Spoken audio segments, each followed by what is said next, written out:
الاي اي مش جديد، الجديد انك اخيرا بدات تخاف منه. تعال اقول لك ازاي بدا الاي اي، وازاي وصلنا للتطور اللي احنا فيه دلوقتي، وليه بدات تخاف منه.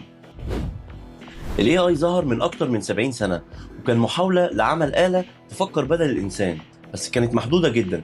بعدها ظهر ثلاث حاجات. اول حاجه ظهرت هي الماشين ليرنينج، وهو عباره عن ان الكمبيوتر بدا يتعلم من الداتا بدل ما احنا نبرمجه خطوه بخطوه.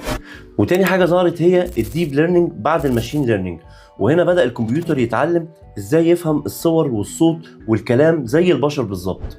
ومن هنا بدا يظهر شات جي بي تي من شركه اوبن اي اي، وبقى الاي اي في ايدك لاول مره. ولكن دلوقتي في مرحلة أخطر، وهي اسمها ال AI Agent، ودي تالت حاجة، وهي عبارة عن أنظمة بتفكر وتنفذ وتخطط من غير ما تاخد منك أمر كل مرة، وبتقدر تاخد قرار وتصنع قرار وتعمل لك الابليكيشن أو الحاجة اللي أنت طالبها كاملة في أي مجال.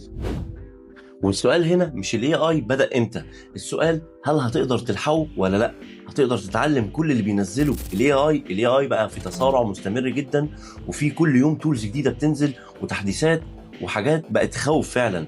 فلازم انك تتعلم ال AI وتتعلم ازاي تستخدم ال AI agent بدل ما ال AI agent ياخد مكانك.